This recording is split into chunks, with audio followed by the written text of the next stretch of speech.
Insurance ಕಂಪನಿಯವರ ಜೊತೆಗೆ ಶಾಮೀಲಾಗಿ ಯಾರ್ಯಾರು ಹಣ ಕೊಡ್ತಾರೆ ಅವರಿಗೆ ಬೆಳೆ ವಿಮೆ ಬರೋ ರೀತಿ ಮಾಡಿದ್ದಾರೆ. ಯಾರು ಹಣ ಕೊಟ್ಟಿಲ್ಲ ಅವರಿಗೆ ಬೆಳೆ ವಿಮೆ ಬಂದಿಲ್ಲ.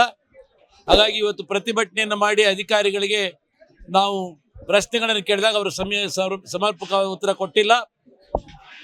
ಈ ಸಂಬಂಧವಾಗಿ ನಾವು ಮೇಲಾಧಿಕಾರಿಗಳಿಗೆ ಮತ್ತು ಮುಂದಿನ ದಿನಗಳಲ್ಲಿ ಬಹಳ ದೊಡ್ಡ ಪ್ರಮಾಣದ ಒಂದು ಹೋರಾಟವನ್ನು ಈ ಕೃಷಿ ಇಲಾಖೆ ಮತ್ತು ರೆವಿನ್ಯೂ ಇಲಾಖೆ ಸ್ಟ್ಯಾಟಿಸ್ಟಿಕಲ್ ಡಿಪಾರ್ಟ್ಮೆಂಟ್ ವಿರುದ್ಧ ಮಾಡ್ತೇವೆ ಅನ್ನುವಂಥ ಮಾತನ್ನ ಹೇಳಲಿಕ್ಕೆ ಬಯಸ್ತೇನೆ.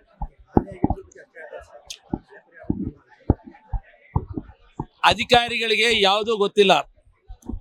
ಬೆಳೆ ಹಾನಿಯಾಗಿದೆ ಅಂತ ಬೆಳೆ ಹಾನಿ ಪರಿಹಾರ ಕೊಟ್ಟಿದ್ದಾರೆ. ಬೆಳೆ ಹಾನಿ ಪರಿಹಾರ ಕೊಟ್ಟ ಮೇಲೆ ಅದು ಬೆಳೆ ಹಾನಿಯಾಗಿದೆ ಅಂತ ಅರ್ಥ. ಅದಕ್ಕೆ ಬೆಳೆ ವಿಮೆ ಬಂದಿಲ್ಲ ಅಂದರೆ ಅಧಿಕಾರಿಗಳೇ ಬೇಜವಾಬ್ದಾರಿತನ. ಇದಕ್ಕಿಂತ ದುರ್ದೈವ ಇನ್ನೊಂದಂದ್ರೆ 150 ಸರ್ವೆ ನಂಬರ್ಗೆ ಬೆಳೆ ವಿಮೆ ಬರ್ತದೆ, 151ನೇ ಸರ್ವೆ ನಂಬರ್ಗೆ ಬೆಳೆ ವಿಮೆ ಬರಲ್ಲ. ಸರ್ವೆ ನಂಬರ್ ವಾರು ಬೆಳೆ ಬರುತ್ತಾ, ಮಳೆ ಹಾಗೆ ಬೀಳುತ್ತಾ? ಇವತ್ತು ಇದನ್ನು ಅಧಿಕಾರಿಗಳ ಬೇಜವಾಬ್ದಾರಿತನ ಇದೆ. ಸರ್ಕಾರದ ದಿವ್ಯ ನಿರ್ಲಕ್ಷ್ಯತನ, ಶಾಸಕರ ನಿರ್ಲಕ್ಷ್ಯತನ ಈ ಗೊಂದಲಕ್ಕೆ ಕಾರಣ ಆಗಿದೆ. ಇವತ್ತು ನಮ್ಮ ರೈತರ ಹೊಟ್ಟೆ ಮೇಲೆ ಹೊಡೆಯುವಂಥ ಕೆಲಸ ಮಾಡಿದ್ದಾರೆ. 2022-23ರಲ್ಲಿ ನಾವು ಹಾವೇರಿ ಜಿಲ್ಲೆಗೆ 526 ಕೋಟಿ ರೂಪಾಯಿ ಬೆಳೆ ವಿಮೆಯನ್ನು ಬಿಡುಗಡೆ ಮಾಡಿದ್ವಿ.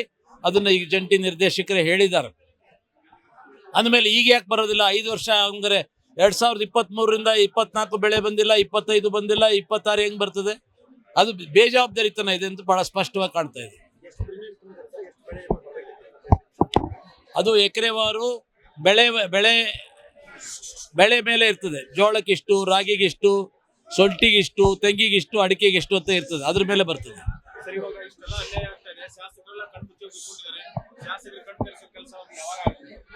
ಈಗ ಇದು ಮೊದಲನೇ ಅಂತ ನಮ್ಮದು ಪ್ರಾರಂಭ ಮಾಡಿದ್ದೇವೆ. ಶಾಸಕರ ಕಣ್ಣಿಗಿಂತ ಸರ್ಕಾರದ ಕಣ್ಣನ್ನು ತೆಗೆಸೋದು ಬಹಳ ಮುಖ್ಯ ಇದೆ.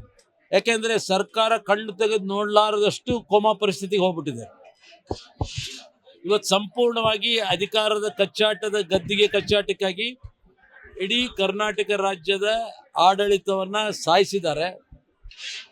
ಅದರ ಮೇಲೆ ಸವಾರಿ ಮಾಡ್ತಾ ಇದ್ದಾರೆ. ಇವತ್ತು ಆಡಳಿತ ಸತ್ರು ಕೂಡ ತಮ್ಮ ಅಧಿಕಾರ ಬರಬೇಕು ಅನ್ನೋ ನಿಟ್ಟಿನಲ್ಲಿ ಅವರು ಹೋರಾಟ ಮಾಡ್ತಾ ಇದ್ದಾರೆ. ಆಡಳಿತ ಸತ್ತು ಇವತ್ತು ರೈತರು ಕಂಗಾಲಾಗಿದ್ದಾರೆ. ಕುಡಿಯೋಕ್ಕೆ ನೀರಿಲ್ಲ, ಇವತ್ತು ಬೆಳೆ ವಿಮೆ ಬಂದಿಲ್ಲ, ಬೆಳೆ ಹಾನಿ ಬಂದಿಲ್ಲ, ಇವತ್ತು ಕೆರೆಗಳಿಗೆ ನೀರು ಬರ್ತಾ ಇಲ್ಲ. ಇದೆಲ್ಲ ಸರ್ಕಾರದ ದಿವ್ಯ ನಿರ್ಲಕ್ಷ್ಯ ಮತ್ತು ಶಾಸಕರ ದಿವ್ಯ ನಿರ್ಲಕ್ಷ್ಯ. ಆ ಡಿಸಿಗೆ ಕಣ್ಣು ಇಲ್ಲ, ಕಿವಿನೂ ಇಲ್ಲ ರೀ. ಡಿಸಿ ಎಷ್ಟೊಂದು ದುರಾಂಕಾರಿ ಅಂತ ಹೇಳಿದ್ರೆ ಯಾವುದೇ ರೀತಿ ಫೋನ್ಗಳನ್ನು ರಿಸೀವ್ ಮಾಡೋದಿಲ್ಲ. ಅವರು ಕಾಂಗ್ರೆಸ್ ಸರ್ಕಾರದ ಪಕ್ಕಾ ಕೈಗೊಂಬೆ. ಈ ಹಾವೇರಿ ಜಿಲ್ಲಾಧಿಕಾರಿ ಇದಾರಲ್ಲ, ಕಾಂಗ್ರೆಸ್ ಸರ್ಕಾರದ ಕೈಗೊಂಬೆ. ಕಾಂಗ್ರೆಸ್ MLAಗಳು ಮಿನಿಸ್ಟರ್ ಹೇಳೋದು ಬೇಡ, ಅವ್ರ PAಗಳು ಅಥವಾ ಪಿಯೋನ್ಗಳು ಹೇಳಿದ್ರು ಕೂಡ ಅದನ್ನು ಮಾಡ್ತಾರೆ. ಆದರೆ ನಾವುಗಳು ಯಾರು ಫೋನ್ ಮಾಡಿದ್ರು ಫೋನ್ ರಿಸೀವ್ ಮಾಡೋದಿಲ್ಲ, ಯಾವುದೇ ರೀತಿ ಕೆಲಸ ಮಾಡೋದಿಲ್ಲ. ಅವರು ಸರ್ಕಾರದ ಏಜೆಂಟ್ರಂತೆ ಕೆಲಸ ಮಾಡ್ತಾ ಇದ್ದಾರೆ. ಮುಂದಿನ ದಿವಸಗಳಲ್ಲಿ ಅದು ಸರಿಯಾದ ರೀತಿಯಲ್ಲಿ ಸರಿಯಾದ ಪಾಠ ಕಲಿಸ್ತೇವೆ. ರಟ್ಟಹಳ್ಳಿ ವಿಧಾನಸಭಾ ಕ್ಷೇತ್ರದಿಂದ ಹಿರೇಕೆರೂರು ಮತ್ತು ರಟ್ಟಹಳ್ಳಿ ತಾಲೂಕಿನ 23 ಗ್ರಾಮ ಪಂಚಾಯಿತಿ ರೈತರುಗಳಿಗೆ ಬೆಳೆ ವಿಮೆ ಬಾರದೆ ಹಾನಿಯಾಗಿದೆ.